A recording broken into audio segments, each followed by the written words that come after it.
नमो लोये सौहरिदन्तानं नमो लोये सौहृदानं नमो लोये सौवागिर्यानं नमो लोये सौज्यायानं नमो लोये सौत्रिकावती सावनं ओंकारमिन्दु संयुक्त नित्यं जयन्ति योगिनः कामदं मोक्षदं चैव ओंकाराय नमो नमः मङ्गलं भगवान् मङ्गलं गौतमोऽग्नि मङ्गलं कुञ्कुण्डार्यो विजेन्द्रमोसुमङ्गलं नमः समरिसाराय स्वानुभूत्या चकास्ते चित् स्वभावाय भवाय सर्वः विभाव निरुद्ध निराकार।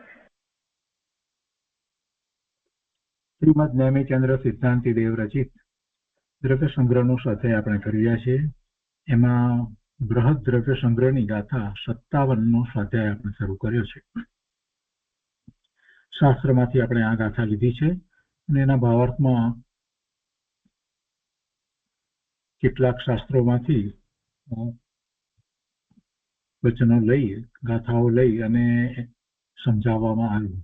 એટલા માટે સમજાવવામાં આવ્યું કે એમાં શ્રુતની વાત હતી, એટલે અનેક શ્રુત દ્વારા એ વાતને સ્પષ્ટ કરી. મૂળ વાત એ હતી કે તપ, શ્રુત અને વ્રતને ધારણ કરનાર આત્મા એ ખરેખર ધ્યાન કરી શકે છે, એટલે કે ધ્યાન રૂપી રથની ધુરાને ધારણ કરનાર થાય છે. અને તે કારણથી તે પરમ ધ્યાનની પ્રાપ્તિ માટે તપ, શ્રુત અને વ્રત એ ત્રણમાં લીન થાવ એમ કહ્યું.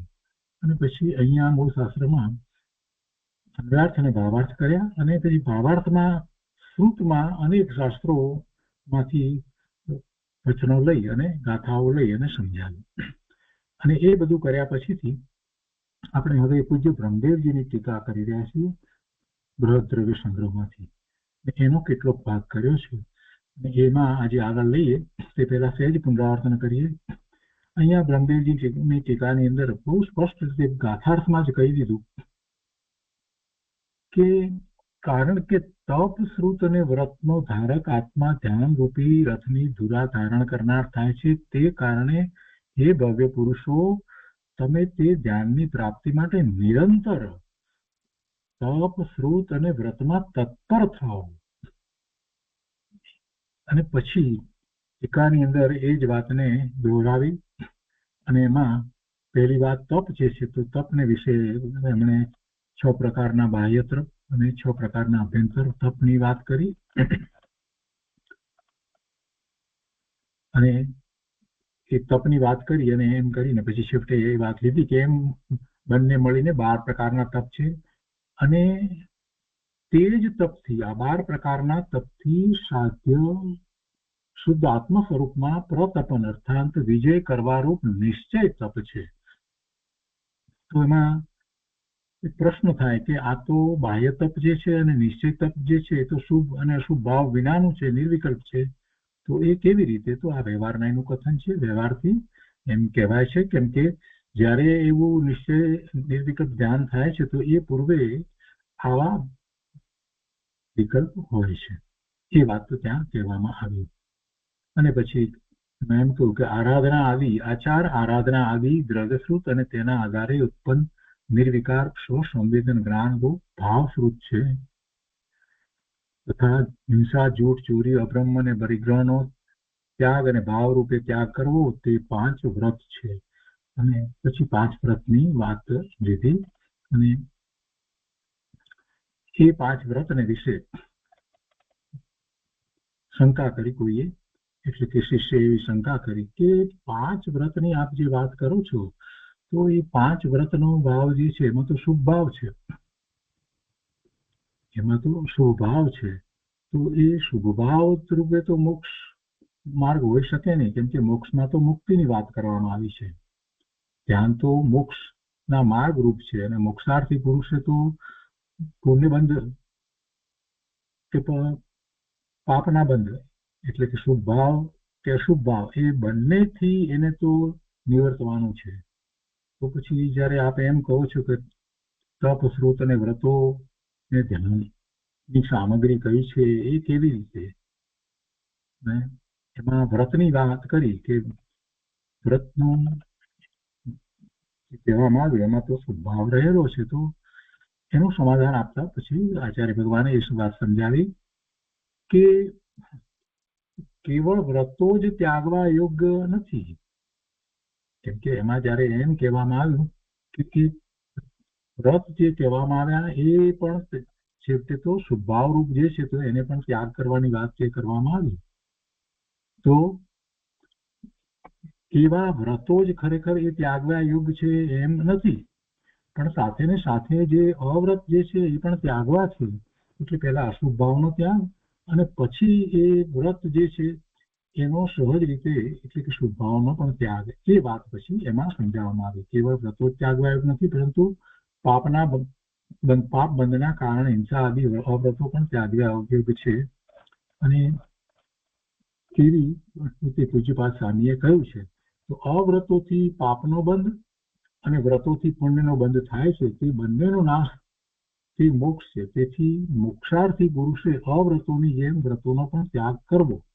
હવે એ વાત તો બરાબર છે, આચાર્ય ભગવાને કહી છે, પૂજ્યપાદ સ્વામીએ કહી છે, પણ સાથે ને સાથે પૂજ્યપાદ સ્વામીએ એ વાત પણ કહી છે કે પહેલા અવ્રતોનો ત્યાગ કરવો, પરંતુ અવ્રતોનો પહેલા ત્યાગ કરીને પછી વ્રતોમાં સ્થિર થઈ અને નિર્વિકલ્પ સમાધિરૂપ પરમાત્મા પદ પામીને પછી એક દેશ વ્રતોનો પણ ત્યાગ કરે છે.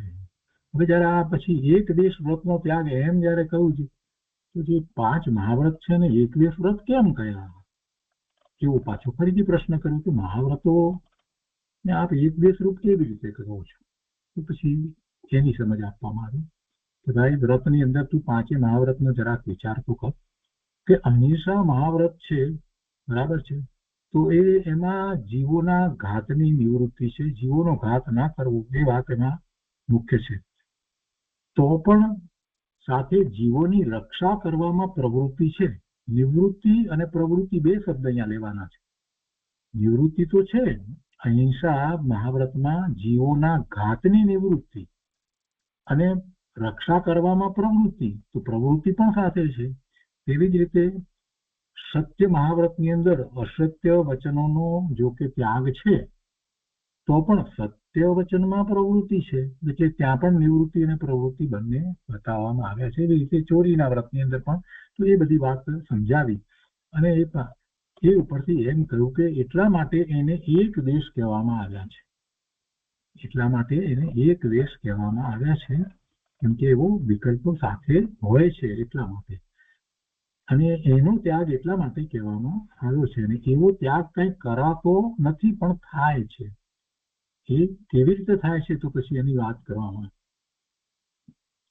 તો અહીંયા કહે છે કે જેવી રીતે હિંસા આદિરૂપ 5 અવ્રતોની નિવૃત્તિ છે, તેવી જ રીતે એક દેશ વ્રતોની પણ નિવૃત્તિ છે. શા માટે? તો કે છે કે ત્રિગુપ્તિ અવસ્થામાં, ત્રિગુપ્તિ એટલે મન, વચન અને કાયાની ગુપ્તિ, એવી અવસ્થામાં પ્રવૃત્તિ અને નિવૃત્તિ બંને ના વિકલ્પો જે છે એને અવકાશ નથી, એટલે એનો નાશ કહેવાય. મનોવૃત્તિ થઈ છે તો પછી વિકલ્પો રહેતા નથી. મન, વચન અને કાયાની ગુપ્તિ એવી અવસ્થામાં વિકલ્પનો સ્વયંમેવ અવકાશ નથી, એટલે એ અહીંયા જે કહેવામાં આવ્યું એ નિશ્ચયથી વ્રત છે. એને નિશ્ચય વ્રત કહેવામાં આવે છે. એટલે કે છે કે અથવા વાસ્તવિક રીતે તે જ નિશ્ચય વ્રત છે, જેમાં નિવૃત્તિ પણ નથી અને પ્રવૃત્તિ પણ નથી, બંને કોઈ અવકાશ જ નથી, બંનેનો અવકાશ નથી. તો એવી દશા છે તે એને નિશ્ચય વ્રત કહેવામાં આવ્યા. અને અહીંયા આ એક દેશ વ્રત જે કહેવામાં આવ્યા એ 5 મહાવ્રત છે. એ કંઈ આપણે જે ગુણસ્થાન પ્રમાણે જે કહીએ છીએ કે 5મા ગુણસ્થાને શ્રાવકને જે વ્રત જે છે 12 વ્રત જે છે તેમાં 5 વ્રત એ એક દેશ છે, એ એક દેશની અહીંયા વાત નથી. એ એક દેશની વાત નથી, તો અતિચાર સહિતના વ્રતની વાત. અહીંયા તો મુનિના 5 મહાવ્રત છે, એને જયારે એક દેશ કહ્યા ત્યારે શિષ્યએ આવો પ્રશ્ન ઉપસ્થિત કર્યો. એનું અહીંયા સમાધાન આપી અને પછી એમ સમજાવ્યું કે પ્રવૃત્તિ અને નિવૃત્તિ એને અવકાશ જ નથી. તો એવી જે દશા છે જેમાં ધ્યાન છે, જેમાં મનોવચન અને કાયની ગુપ્તિ છે, એટલે એ નિશ્ચય વ્રત છે. એ નિશ્ચય વ્રત એ ધ્યાનની દશામાં હોય છે અને એમાં પૂર્ણ નિવૃત્તિ છે. પછી એ વાત કરી એટલે એના પછી એક ઉદાહરણ આપ્યું ભરત ચક્રવર્તીની વાત કરી અને કે અને એમાં કેટલાકને પ્રશ્ન થાય કે એમને પછી કેવી રીતે વ્રત વગેરે કેવી રીતે હતા, તો એ બધી વાતને સ્પષ્ટ કરી કે એ કેશ લોચન કરે છે એ જ વખતે એમને એ બધું જ થઈ જાય છે, એ ભાવ એમના એવા થઈ જાય છે અને એમને નિશ્ચય વ્રત એ રીતે અંગીકાર થઈ જાય છે, એ બધી વાત કરી. અને એમાં પાછું શ્રેણીક મહારાજાએ પ્રશ્ન કર્યો અને ગૌતમ સ્વામીએ એનો જવાબ આપતા એમ કહ્યું કે એ શ્રેણીક પંચમુષ્ટિથી કેશલોચન જયારે કરે છે ભરત મહારાજા, ત્યારે કર્મબંધની સ્થિતિ તોડતા કેશલોચનની પછી તરત જ ભરત ચક્રવર્તીએ કેવળ જ્ઞાન પ્રાપ્ત કરી લીધું. તો એ રીતે કરી લીધું. એ સમય જે ગાળો જે હતો, જે મહાવ્રતનો સમયગાળો એ બહુ અલ્પ હતો. તો જેની અંદર મહાવ્રત પણ અંગીકાર થયા અને મહાવ્રતમાંથી પછી એ મનોગુપ્તી કરી અને એમણે એ નિશ્ચય વ્રત પણ અંગીકાર કરી લીધા. પણ એ સમય એટલો ઓછો હતો કે જેથી લોકોને ખ્યાલમાં ના આવે, એ વાતની સ્પષ્ટતા કરી. હવે આ પછીથી શિષ્યએ એક બીજો પ્રશ્ન કર્યો કે પંચમ કાળમાં ધ્યાન નથી. શાસ્ત્રમાં તો એમ કહ્યું છે કેમ કે આ કાળમાં ઉત્તમ સંહનનનો અભાવ છે અને 10 તેમજ 14 પૂર્વનું શ્રુત જ્ઞાન પણ નથી, તો પંચમ કાળમાં ધ્યાન નથી. ત્યારે હવે એનું સમાધાન હતું કે ભાઈ એ વાત તારી બરાબર છે, પણ કુંકુંદાચાર્ય ભગવાને પણ એ વાત કરી છે કે શુક્લ ધ્યાન આ કાળમાં નથી. આ કાળમાં ભરત ક્ષેત્રને વિશે શુક્લ ધ્યાન નથી, પરંતુ ધર્મ ધ્યાન છે. ધર્મ ધ્યાન છે, એક વાત એ જ હતી. અને ધર્મ ધ્યાન જે છે તે આત્મ સ્વભાવમાં સ્થિત થનારને હોય છે. એટલે 4થા 5મા 6ઠા 7મા ગુણસ્થાન સુધી ધર્મ ધ્યાન કર્યું છે અને પછી શુક્લ ધ્યાન 8મા ગુણસ્થાનથી હોય છે. તો અત્યારે પણ સમ્યક દર્શન ધ્યાન ચારિત્ર રૂપ 3 રત્નોત્રયથી સહિત શુદ્ધ જીવ આત્માનું ધ્યાન કરી અને સાથે રહેલો જે શુભભાવ છે એને કારણે એ ઇન્દ્રપદ અથવા લોકાંતિક દેવપદ પ્રાપ્ત કરે છે અને પછી ત્યાંથી ચેડી અને મનુષ્ય થઈ અને ફરી પાછો એવો જ પુરુષાર્થ ઉપાડી અને મોક્ષને પ્રાપ્ત કરે છે. એ બધી વાત કુંકુંદાચાર્ય ભગવાન એને કરી છે એમ કરીને વાત લીધી. પછી બીજું ઉદાહરણ જે આપ્યું એ ઉદાહરણને આપણે વધારે સારી રીતે સમજવાનું છે.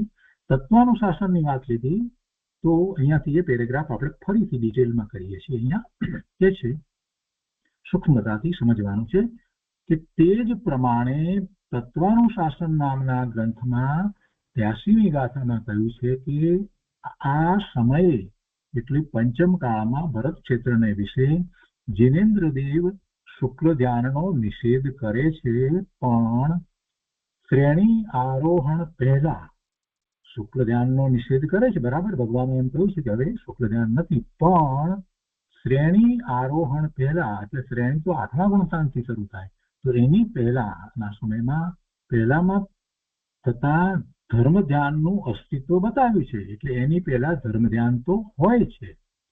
શુક્લ ધ્યાન ની પહેલા જે ધર્મ ધ્યાન હોય છે એ તો હોય છે. એટલે ધ્યાન નથી એમ કહ્યું તો ત્યાં એ વાત સ્પષ્ટ કરવામાં આવી છે કે જીનેન્દ્ર ભગવાને શુક્લ ધ્યાન જે છે તે નથી થતું, પણ તેની પહેલા જે ધર્મ ધ્યાન જે છે એનું અસ્તિત્વ તો બતાવ્યું છે. પછી બીજી વાત પણ સાથે લીધી કે તથા જે એમ કહ્યું છે કે ઉત્તમ સહનનનો અભાવ હોવાથી ધ્યાન થતું નથી, તે ઉત્સર્ગ વચન છે. એટલે આ ધ્યાનની જે વાત કરવામાં આવી છે એ વાત તો બરાબર છે, પણ એ શુક્લ ધ્યાનની અપેક્ષાથી ખરેખર તો વાત છે. એટલો એ તો રાજમાર્ગ જેવી વાત છે. ઉત્તમ સહનન હોય ત્યારે જ શુક્લ ધ્યાન થઈ અને જીવ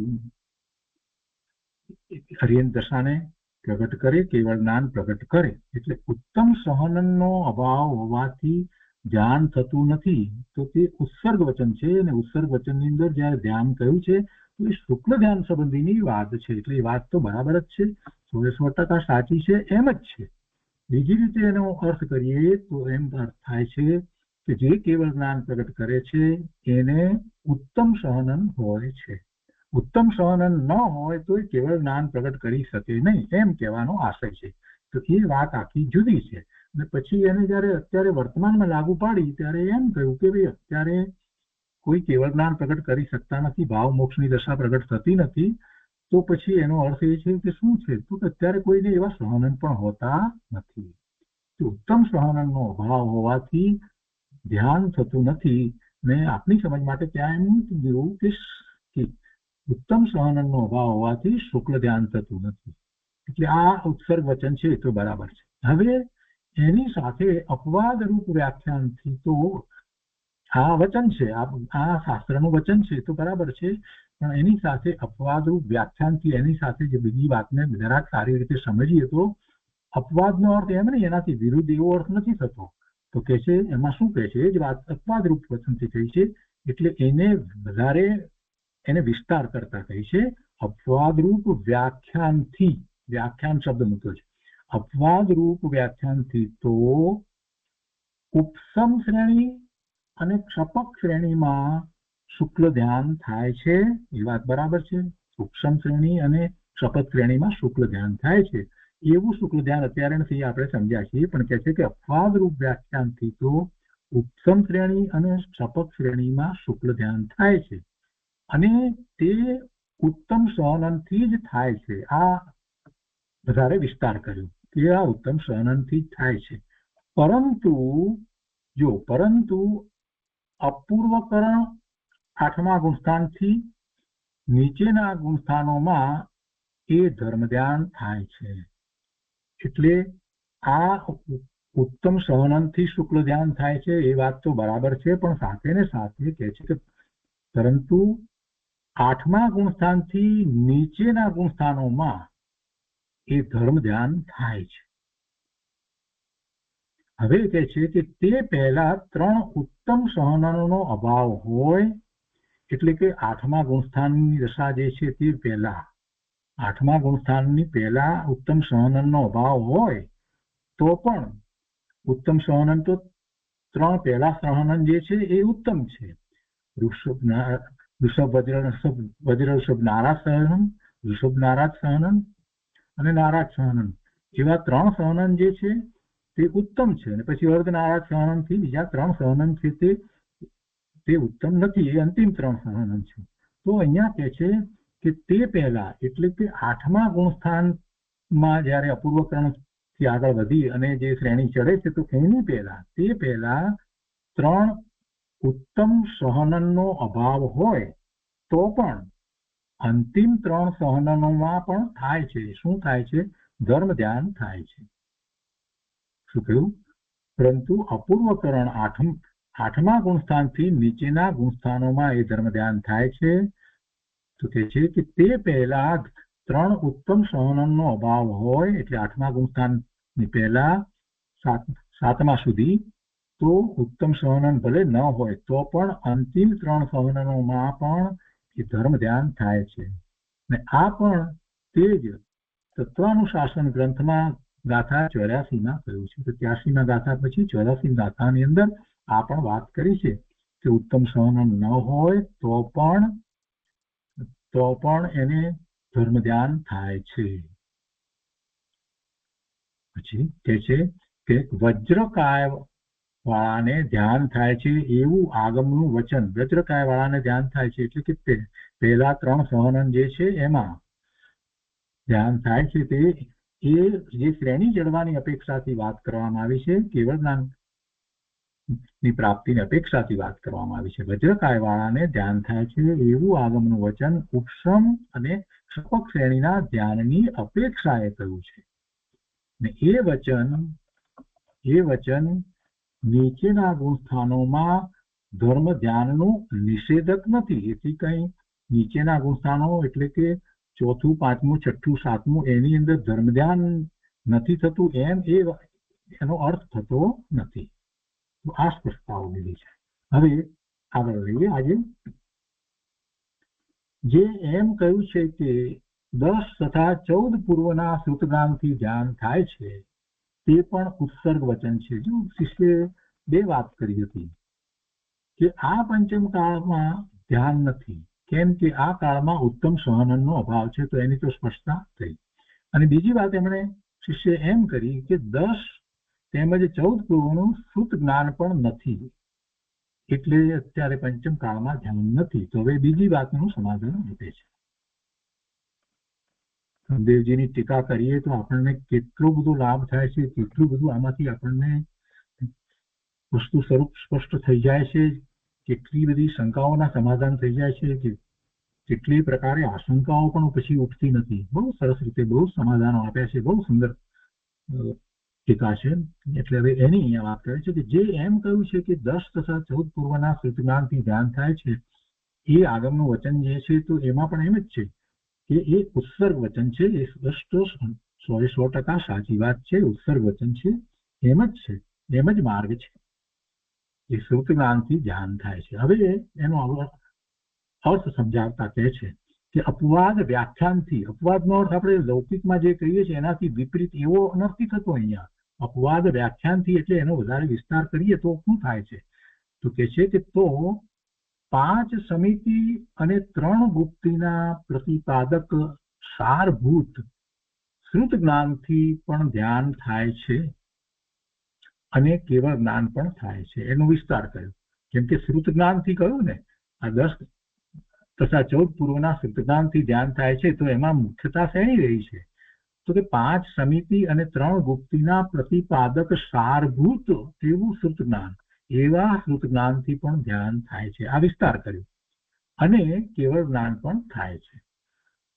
પછી કે છે કે એને માટે તમે કઈ રીતે કહી શકો, સાબિતી શું આપી શકો, કઈ રીતે વાત આ કરો છો, તો આ વિસ્તાર જે કર્યો હતો, તો એને માટે કહે છે કે જો એવું અપવાદ વ્યાખ્યાન ન હોય તો શું થાય? તો ઉદાહરણ આપીને વાત લીધી છે. તો કે તુષ માસનું ઉચ્ચારણ કરતા શ્રી શિવભૂતિ મુનિ કેવળ જ્ઞાની થઈ ગયા ઇત્યાદિ ગંધર્વ આરાધના આદિ ગ્રંથોમાં કહેલું કથન કેવી રીતે હોઈ શકે, કેવી રીતે ઘટે? એટલે કે શિવભૂતિ મુનિ જે થયા એમને કાંઈ બીજું વિશેષ યાદ રહેતું ન હતું.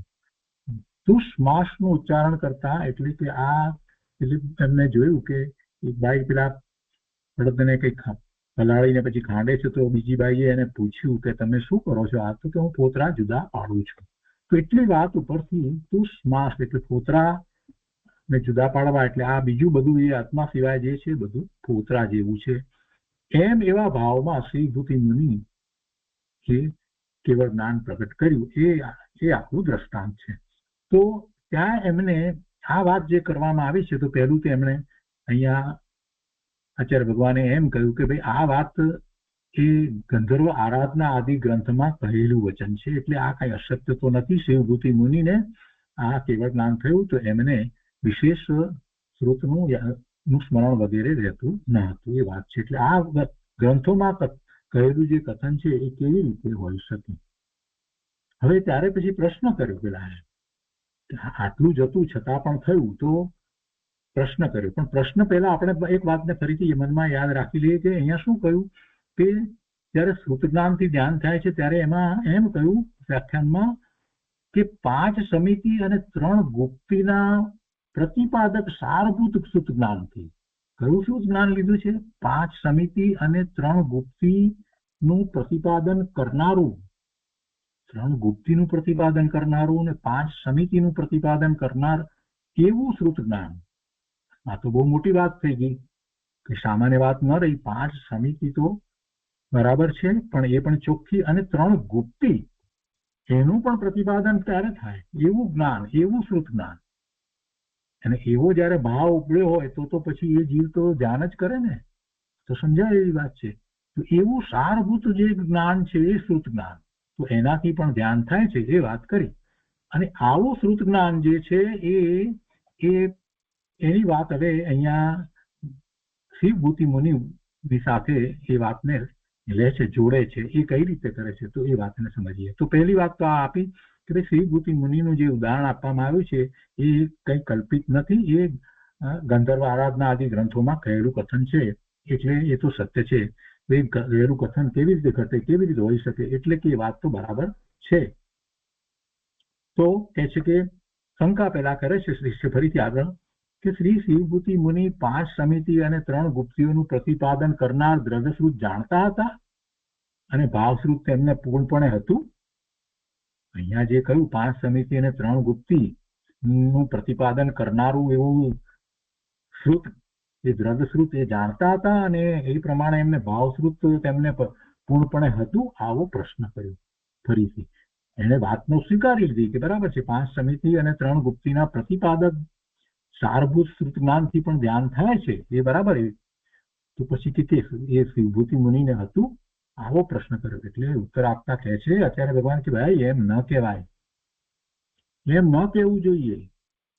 કેમ ન કહેવું જોઈએ? કેમ કે એમણે કેવળ જ્ઞાન પ્રગટ કર્યું છે, તો એમણે 5 સમિતિ અને 3 ગુપ્તી નું પ્રતિપાદન કરનારું એવું જ્ઞાન એમને હોઈ શકે જેવું હશે જ. ભલે એ આ રીતે શાસ્ત્ર અપેક્ષાએ આપણને ન દેખાતું હોય તો પણ હોય કે એના દ્વારા એમને ભાવસ્વરૂપ પ્રગટ કર્યું હોય તો જ કેવળ જ્ઞાન પ્રગટ કરે. એટલા માટે પહેલી તો વાત એમ કરી કે ભાઈ એમ ન કહેવું જોઈએ. કેમ કે જો તેઓ 5 સમિતિ અને 3 ગુપ્તીના પ્રતિપાદક દ્રવ્યશ્રુતને જાણતા હોત, દ્રવ્યશ્રુત જો અહીંયા શબ્દ મૂક્યો છે, દ્રવ્યશ્રુતને જાણતા હોત તો પછી ન દ્વેષ કર ન રાગ કર એ એક પદ કેમ ન જાણે? માટે જ જણાય છે કે 5 સમિતિ અને 3 ગુપ્તી રૂપ 8 પ્રવચન માતા પ્રમાણ જ ભાવશ્રુત તેમને હતું અને દ્રવ્યશ્રુત કાંઈ પણ નહોતું. કે છે કે ભાઈ તું આમ નહીં વાત કર, દ્રવ્યશ્રુત ને ભાવશ્રુત સાથે જોડીને એમને ન હતું એવો તારો જે અંદરમાં જે ભાવ છે એ મુનિ માટે એમ નથી.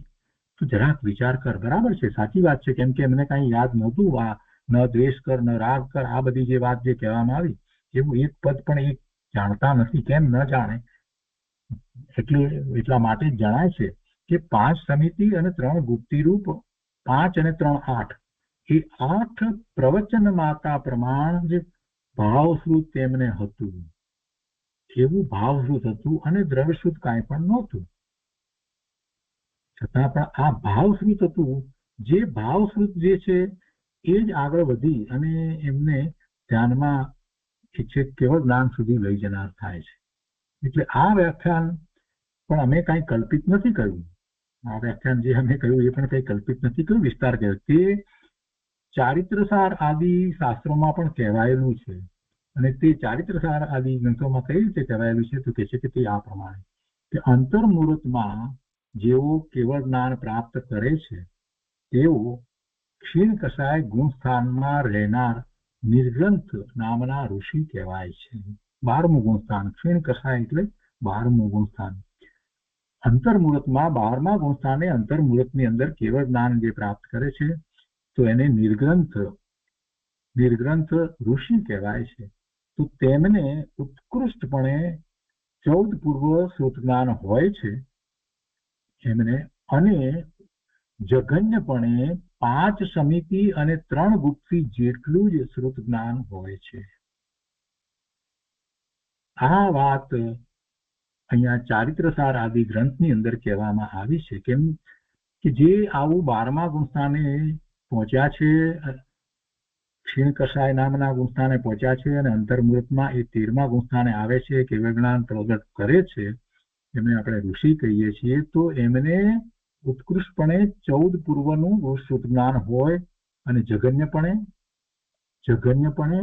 5 સમિતિ અને 3 ગુપ્તી જેટલું જ શ્રુત જ્ઞાન હોય છે. એટલે 5 સમિતિ અને 3 ગુપ્તી જેટલું શ્રુત જ્ઞાન હોય તે પણ 12મા ગુણસ્થાન સુધી પહોંચે છે. પણ આ શ્રુત જ્ઞાન કેવું લીધું છે અહીંયા કે જે 5 સમિતિ અને 3 ગુપ્તી જેટલું શ્રુત જ્ઞાન જે લીધું છે એ ભાવ શ્રુત જ્ઞાનની અપેક્ષાથી સમજવું. એટલું માત્ર દ્રવ્યશ્રુત એમ નથી કહ્યું. અહીંયા દ્રવ્યશ્રુત શબ્દ નથી મૂક્યો, શ્રુત જ્ઞાન મૂક્યું છે. એટલે જે દ્રવ્યશ્રુત દ્વારા 5 સમિતિ અને 3 ગુપ્તીની જે વાત કરવામાં આવી એનો જ ભાવ પકડાય છે. તો એટલું ભાવશ્રુત જ્ઞાન 5 સમિતિ અને 3 ગુપ્તી જેટલું ભાવશ્રુત જ્ઞાન, અને એને જ એ 5 અને 3 8 એટલે એ 8 પ્રવચન માતા પ્રમાણ જ ભાવશ્રુત કહેવામાં આવ્યું છે. અને એ હોય છે 12મા ગુણસ્થાને જે હોય એને એટલું એવું ભાવશ્રુત જ્ઞાન હોય છે. તો જે પ્રશ્ન શંકા ઉપાડી હતી એનો ઉત્તર આપી દીધો. પણ ફરીથી પાછો પ્રશ્ન બીજો આગળ કરે છે. તો આ પ્રશ્નનું સમાધાન તો થઈ ગયું. શું પ્રશ્ન હતો કે 10 તેમજ 14 પૂર્વનું શ્રુત જ્ઞાન નથી એ વાત કરવામાં આવી હતી. તો કે છે કે ના એ બરાબર છે, અત્યારે એટલું નથી, પણ એના કરતા ઓછું હોય તો પણ થાય. પણ એવું ભાવશ્રુત હોવું જોઈએ 5 અને 3 જેવું, તો એનાથી પણ એ ધ્યાન તો થઈ શકે. એટલે અત્યારે ધર્મ ધ્યાન થઈ શકે છે, કેવળ જ્ઞાન નથી થતું. તો એ એના બે વાતના સમાધાનો આપ્યા પછીથી હવે કે છે આગળ અહીંયા પ્રશ્ન બીજો નવો લીધો છે શંકા કરી, અને કે છે કે મોક્ષને માટે ધ્યાન કરવામાં આવે છે અને આ કાળે મોક્ષ તો નથી.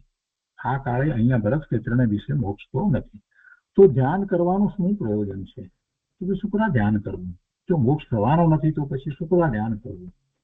એનો ઉત્તર આપે છે કે એમ નથી ભાઈ, તું જરા ધીરો પડ, એમ નથી. કેમ કે આ કાળે પણ પરંપરાએ મોક્ષ છે. પરંપરાએ મોક્ષ એટલે શું? આ કાળમાં મોક્ષ થતો નથી, તો પરંપરાએ મોક્ષ. તો પ્રશ્ન કર્યો તો પરંપરાએ મોક્ષ કેવી રીતે છે? એનો ઉત્તર આપતા કહે છે કે ધ્યાન કરનાર સ્વશુદ્ધ આત્માની ભાવનાના બળથી સંસારની સ્થિતિ અલ્પ કરીને સ્વર્ગમાં જાય છે. ધર્મ ધ્યાનમાં ચોથા પાંચમા ગુણસ્થાનની દશાની અંદર અને કદાચ મુનિ દશા અંગીકાર કરી છે, તો 7મે 6ઠે ઝૂલતા મુનિરાજ એ સ્વશુદ્ધ આત્માની ભાવના એટલે એમાં એકાગ્રતા, સ્વશુદ્ધ આત્માની ભાવનાના બળથી એમાં એકાગ્રતા વારંવાર કરે છે. તો એથી કરીને એમને ઘણી નિદ્રા થાય છે, કેમ કે એ વખતે સંવરની દશા હોય છે અને નવા કર્મ એને બંધાતા નથી. એટલે સંવરની દશા છે ત્યારે બીજા એવા કોઈ પાપના તો ઉદય થતા જ નથી, પાપ કર્મ તો બંધાતા જ નથી. કોઈ પણ કર્મની પ્રકૃતિ પૂર્વના પાપ કર્મનો ઉદય આવ્યો હોય તે વખતે પણ એ સમ્યક દ્રષ્ટિ છે, તો એ ઉદયના જ્ઞાતા દ્રષ્ટા થઈને રહે છે. એટલે એમ કરતા એમને હવે સંસારની સ્થિતિ એ રીતે અલ્પ થતી જાય છે અને જેટલો શુભ ભાવ છે એ શુભ ભાવને કારણે સ્વર્ગમાં જાય છે. એટલે કહે છે કે અત્યારે પંચમ કાળને વિશે પણ ધ્યાન કરનાર સ્વશુદ્ધ આત્માની ભાવનાના બળથી સંસારની સ્થિતિ અલ્પ કરીને સ્વર્ગમાં જાય છે. સ્વર્ગમાં જાય છે એ પુણ્યને કારણે, અને સ્વશુદ્ધ આત્માની ભાવનાના બળથી સંસારની સ્થિતિ અલ્પ કરે છે. બે વાત સાથે લીધી. કેમ કે સ્વશુદ્ધ આત્માની ભાવના જેટલી કરે છે, જેટલી એ ભાવના કરે છે, તો એ પ્રમાણે આપણે વિચાર કરીએ તો એ તો સમ્યક તો ભાવે પરિણમી રહ્યા છે. મિથ્યાત્વ નથી, અનંતાનાબંધી તો ગયું છે, તો એમની સ્થિતિ અલ્પ થઈ ગઈ છે અને હજી વધારે ને વધારે અલ્પ થતી જાય છે. કર્મ પ્રમાણે પણ એ સમજાય એવી વાત છે. હવે આગળ પછી કહે છે કે ત્યાંથી જ આવીને એટલે સ્વર્ગમાં જાય છે અને ત્યાંથી આવીને મનુષ્ય ભાવમાં ફરી પાછી એ એવો પુરુષાર્થ કરે છે, રત્નત્રયની ભાવના પ્રાપ્ત કરીને શીઘ્ર મોક્ષ જાય છે. તો એ પછીના ભાવમાં મોક્ષે ન જાય, મનુષ્યના ભાવમાં તો ફરીથી પાછા દેવલોકમાં જાય અને એના પછી પાછા મનુષ્ય ભાવમાં, કેમ કે સમ્યક દ્રષ્ટિ છે એટલે હવે દેવ મનુષ્ય સિવાય બીજે ક્યાંય જતા નથી. અને દેવ પણ થાય છે તો એ વૈમાનિક દેવ થાય છે. અને વૈમાનિક દેવો તો ચોથા ગુણસ્થાનની દશામાં ત્યાં પણ ધર્મ પ્રવૃત્તિ જ કરતા હોય છે અને ભગવાનના સમોસરણમાં પણ પ્રભુની વાણી સાંભળવા પણ જતા હોય છે. તો એ રીતે કેટલાક ભાવ થાય, કદાચ 2-4 ભાવ થાય, પણ છેવટે એ મોક્ષે જાય છે. એટલે એને પરંપરા કહેવામાં આવે. અને કહે છે કે જે ભરત, સગર, રામચંદ્રજી, પાંડવો વગેરે મોક્ષે ગયા છે, તેઓ પણ પૂર્વ ભાવમાં ભેદાભેદ રત્નત્રયની ભાવનાથી સંસારની સ્થિતિ ઘટાડીને પછી મોક્ષે ગયા છે. તે જ ભવે બધાને મોક્ષ થાય છે એવો નિયમ નથી. એટલે એની શરૂઆત ક્યાં થઈ છે એનો વિચાર કરવાનો છે. એમને પણ ક્યાંક એમની પહેલાના ભાવની અંદર એની શરૂઆત થઈ હતી. તો અત્યારે આ પંચમ કાળને વિશે એની શરૂઆત થઈ જાય છે અને એટલા માટે એ જીવ ને પછી વધુ ભાવ હોતા નથી, તો થોડાક ભાવમાં મોક્ષ જાય છે. એમ એ પરંપરા એ મોક્ષ છે. તો ધર્મ ધ્યાન જે છે એ મોક્ષનું કારણ છે, એને વધારે ભાવ હોતા નથી. હવે કહે છે કે ઉપરોક્ત કથન પ્રમાણે અલ્પસૂત જ્ઞાનથી પણ ધ્યાન થાય છે. એ જાણીને શું કરવું? હવે એ બધી વાત સમજાયા પછીથી આખી વાત બીજી રીતે કહે છે કે આ તો વાત બરાબર જાણી કે 12 અંગનું જ્ઞાન કે 14 પૂર્વનું જ્ઞાન એ બધું જ્ઞાન નથી થતું, તો પણ જેટલું શુદ્ધ જ્ઞાન છે તો એટલું શુદ્ધ જ્ઞાન દ્વારા ધ્યાન થાય છે, એટલે ધર્મ ધ્યાન થાય છે. તો બધું એ વાત જાણીને શું કરવું એવો પ્રશ્ન કર્યો. તો કહે છે અહીંયા કૌંસમાં મૂક્યું છે કે દૂર ધ્યાન છોડીને ધ્યાન કરવું એમ સમજાવવામાં આવે છે. હવે એની વાત કરે છે. તો શું કરવું? તો એનો ઉત્તર આચાર્ય ભગવાન આપે છે કે દ્વેષથી કોઈને મારવા, બાંધવા કે અંગ કાપવાનું અને રાગથી પર સ્ત્રી આદિનું જે ચિંતન છે તેને નિર્મળ બુદ્ધિના ધારક આચાર્યો જીનમતમાં અપધ્યાન કહે છે. એટલે એવા અપધ્યાન બધા છોડવા, આ પહેલી વાત લીધી. આ રત્નકરણ શ્રાવક આચારમાંથી અને શ્રી યશ તિલક ચંપુમાંથી અને તિલક ચંપુમાંથી એ બધામાંથી આ બધી જુદી જુદા શાસ્ત્રમાંથી વાત લીધી છે. તો પહેલી વાત આ છે કે અપધ્યાન છોડવા, આ બધા અપધ્યાનને છોડવા. બીજી વાત કહે છે કે હે જીવ, સંકલ્પ રૂપી કલ્પવૃક્ષનો આશ્રય કરવાથી તારું ચિત્ત મનોરથ રૂપી સાગરમાં ડૂબી જાય છે. તે વિકલ્પોમાં વાસ્તવિક રીતે તારું કાંઈ પણ પ્રયોજન સિદ્ધ થતું નથી. ઉલટું કલુષતાનો આશ્રય કરનારાઓનું અકલ્યાણ થાય છે. આ બીજી વાત છે. આ સંસાર રૂપી કલ્પવૃક્ષ, હવે એ કઈ કલ્પવૃક્ષ આપતું તો છે નહીં, એ તો કઈ આપતું નથી, પણ સંસારમાં એને જ આશ્રય, એ જ ભાવના અને એના મનોરથો, એની ઈચ્છાઓમાં, એમાં જે ડૂબેલો રહે છે અને એવા વિકલ્પોમાં ખરેખર એનું કઈ પરમાર્થ પ્રયોજન સિદ્ધ થતું નથી. ઉલટું શુભાશુભ ભાવ, અને એમાં કેટલીક વખત તો એવા રાગ દ્વેષના પરિણામ જેવા થાય છે, તો એ કલુષિતતા, એ કષાયો ભાવ થવાને કારણે એ કલુષિતતાનો આશ્રય કરનારાઓનું અકલ્યાણ થાય છે. આ બીજી વાત, એટલે એ પણ છોડવાની વાત લીધી. હવે ત્રીજું કહે છે કે જેવી રીતે દુર્ભાગ્યથી દુઃખી મનવાળા તારા અંતરમાં ભોગ ભોગવવાની ઈચ્છાથી વ્યર્થ તરંગો ઉઠ્યા કરે છે, તેવી રીતે જો તે મન પરમાત્મા રૂપ સ્થાનમાં પુરાયમાન થાય તો તારો જન્મ કેવી રીતે નિષ્ફળ થાય?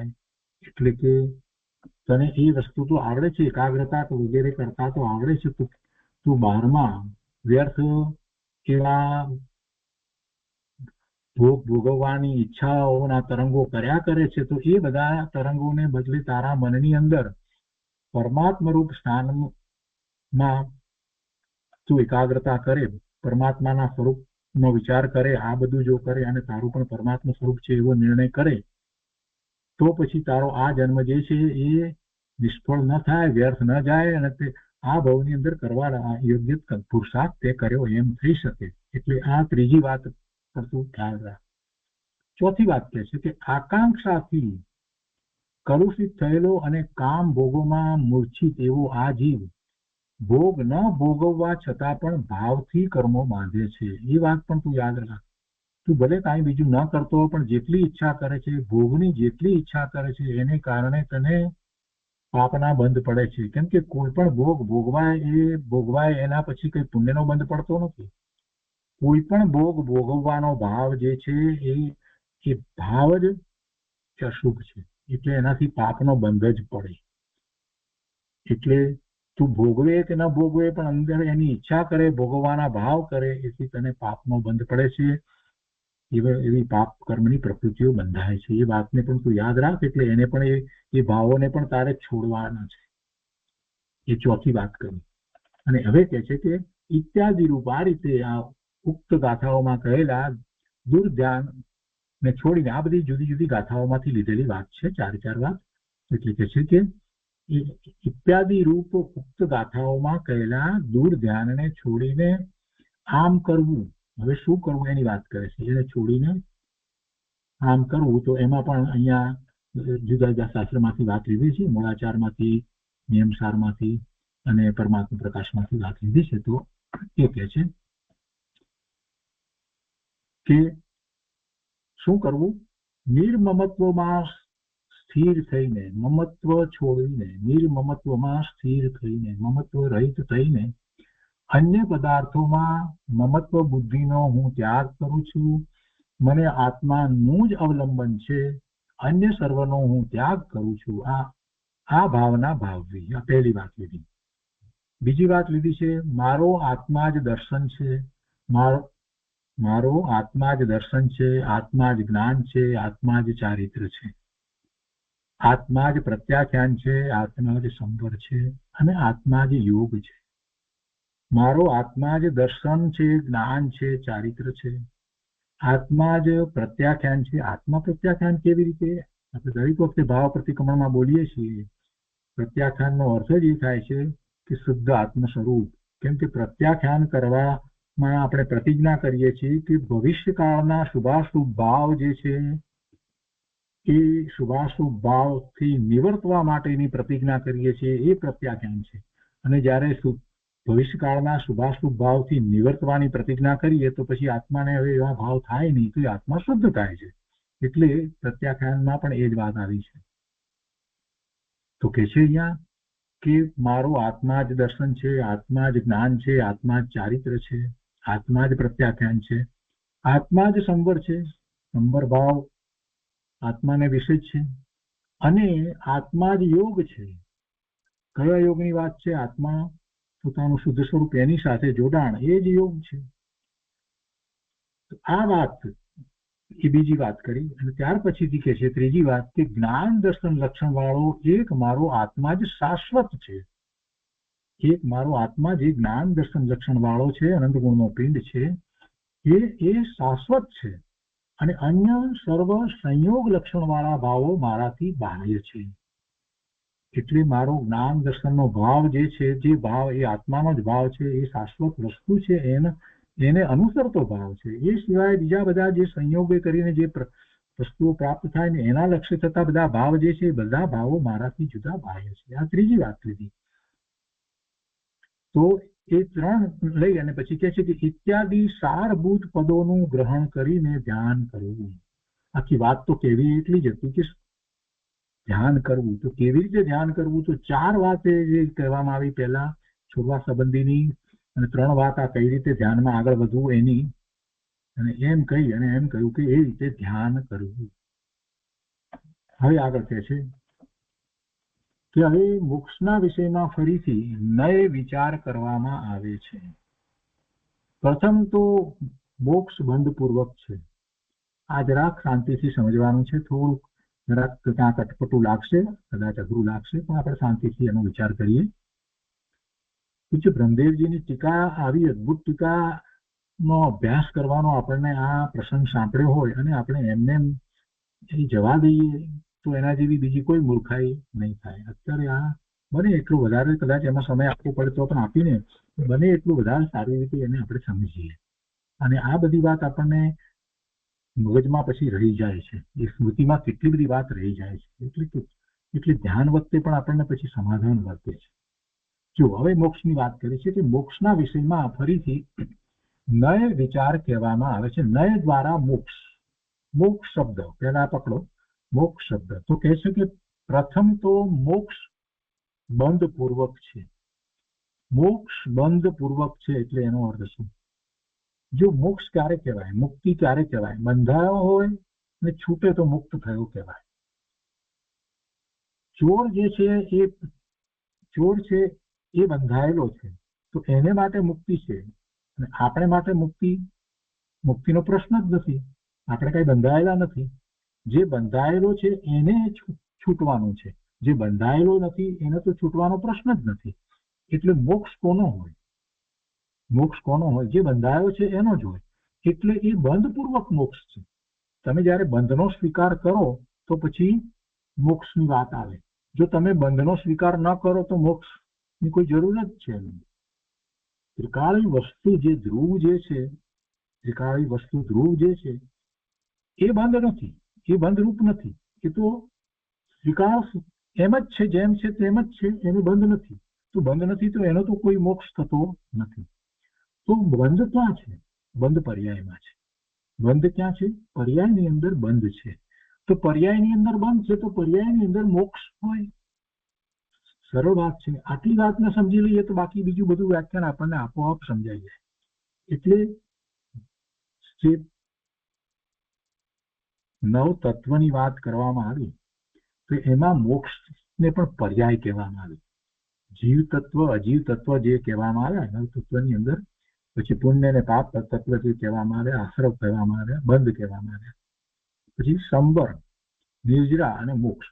તો એ બધા સાતે સાત જે જીવ અને અજીવ સિવાયના બાકીના સાતે સાતને પર્યાય કહેવામાં આવી. મોક્ષની પણ પર્યાય કહેવામાં આવી. કેમ કે બંધ પર્યાય છે તો પછી મોક્ષ પર્યાય પણ હોય જ. બંધ થઈ શકે છે, આશ્રમ થઈ શકે છે તો સંવર પણ થઈ શકે, અને બંધ થાય છે તો પછી નિદ્રા પણ થઈ જાય, અને પૂર્ણ નિદ્રા થાય તો પછી પૂર્ણપણે મુક્ત દશા એટલે મોક્ષ પણ હોય. તે બધી પર્યાય ત્યાં કહેવામાં આવી છે. આ વાત આપણે બહુ સારી રીતે જાણીએ છીએ, સમજીએ છીએ. તો એનો અર્થ શું થયો? મોક્ષનો વિચાર કરીએ તો મોક્ષ શું છે? તો કે બંધ છે માટે મોક્ષ છે. એટલે પ્રથમ તો મોક્ષ એ બંધ પૂર્વક છે. બંધ પૂર્વક છે. આટલી વાત પહેલા તો સમજવાની. તો મને ક્યાં બંધ છે? પર્યાયમાં બંધ છે. તો મોક્ષ પણ ક્યાં હશે? પર્યાયમાં. તો મારી વસ્તુ કેવી છે? એ અબંધ સ્વરૂપ છે, જેને બંધ થતો જ નથી એવી વસ્તુ સ્વરૂપ તો એવું જ છે. અને એવું છે માટે તો એવું ને એવું ત્રિકાળ શુદ્ધ જળવાઈ રહ્યું છે. મૂળ વસ્તુ બગડતી નથી, એ તો એવી ને એવી રહી છે. એની દશામાં ફેરફાર છે, પણ વસ્તુ તો એવી ને એવી જ રહી છે. એટલે જે દશા બદલાય છે એ બંધની દશાને બદલે મુક્ત દશા થાય છે. તો પ્રથમ તો મોક્ષ બંધ પૂર્વક છે, તે જ કહ્યું છે. અને પછી અહીંયા અવતરણમાં કહે છે, શાસ્ત્રની વાત કરે છે, પરમાત્મા પ્રકાશમાંથી વાત લીધી છે કે જો જીવ મુક્ત છે તો પહેલા એ જીવને બંધ અવશ્ય હોવો જોઈએ. કેમ કે જો બંધ ન હોય તો મોક્ષ કેવી રીતે હોઈ શકે? એટલે કે જીવ મુક્ત થાય છે તો પછી એનો અર્થ એ છે કે એ બંધ હતો અને એ ગયો એટલે મુક્ત થાય. એ બંધ પહેલા ન હોય તો મુક્ત ક્યાંથી થાય? અને જીવ માત્રનું સ્વરૂપ એવું છે કે વસ્તુ ત્રિકાળ શુદ્ધ હોવા છતાં પણ અનાદિથી એ કર્મ સહિત જ છે. એટલે કર્મના બંધ સહિત જ છે.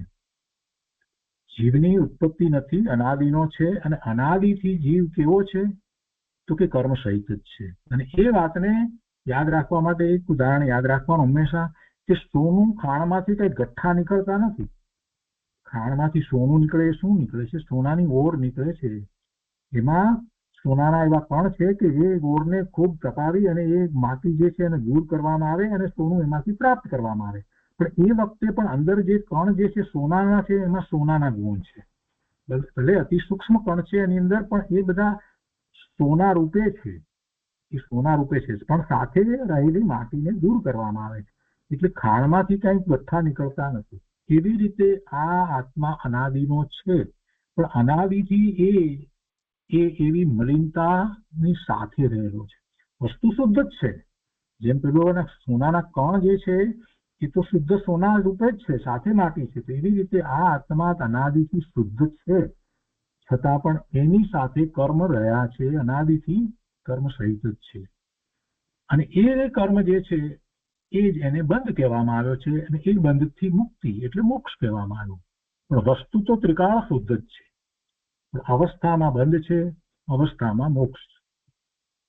તો એ વાત આગળ કહે છે કે અબંધની એટલે બંધાયેલો ન હોય તેની મુક્તિ થતી નથી. જે બંધાયેલો નથી એની તો મુક્તિ થતી નથી. એટલે બંધ તો નથી છે. એટલે અહીંયા પહેલા બંધનો સ્વીકાર કર્યો કે ભાઈ બંધ છે, પણ એ બંધ પર્યાયમાં છે. બંધ ન હોય તો મુક્તિનો પ્રશ્ન જ ઉપસ્થિત થતો નથી. તો બંધાયેલો ન હોય તેની મુક્તિ થતી નથી.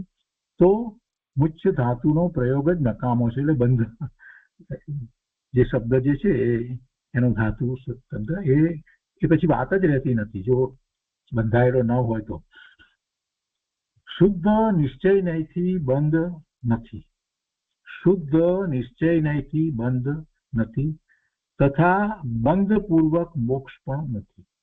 શુદ્ધ નિશ્ચય નહીંથી આત્મા એને બંધ નથી, અને બંધ પૂર્વક મોક્ષ પણ નથી. બંધ નથી તો મોક્ષ પણ નથી, કાંઈ નથી.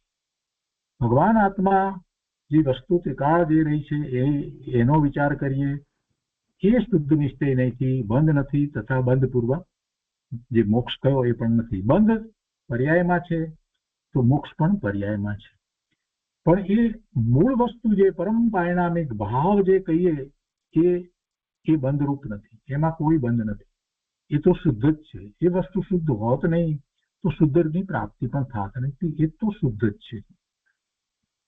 જો શુદ્ધ નિશ્ચય નહીંથી બંધ હોય, હવે ધારો કે માની લઈએ આપણે શુદ્ધ નિશ્ચય નહીંથી બંધ નથી, અને પછી બંધ નથી તો બંધપૂર્વક મોક્ષ પણ નથી.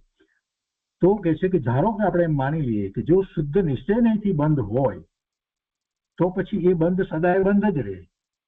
ત્રિકાળી વસ્તુ જ બંધ સહિત હોય તો પછી એમાંથી એ ત્રિકાળ એમ જ રહે. એમાં પણ ફેરફાર કેવી રીતે થાય? વસ્તુ જ છે, એ પર્યાય નથી. દ્રવ્ય જ ધારો કે એ બંધ રૂપ હોય તો પછી એમાં ફેરફાર શું થાય? ન થાય. એટલે કે જે કહે છે કે જો શુદ્ધ નિશ્ચય નહીંથી બંધ હોય તો સદાય સદાય બંધ જ રહે, મોક્ષ થાય જ નહીં. આટલી વાત છે. અને એની આગળ જે વિસ્તારથી વાત જે કરવામાં આવી છે એ આખું વર્ણન જે છે આપણે એકી સાથે લઈશું અને એ આવતા સ્વાધ્યાયમાં લઈશું. તો આજનો સ્વાધ્યાય આપણે અહીંયા સુધી રાખીએ છીએ. ફરી અને આ ટીકા વાંચવા માટે અને જાતે એ શબ્દો અને એ વાક્યો એ બધાને સમજવા માટે ખૂબ ખૂબ અનુમોદના છે.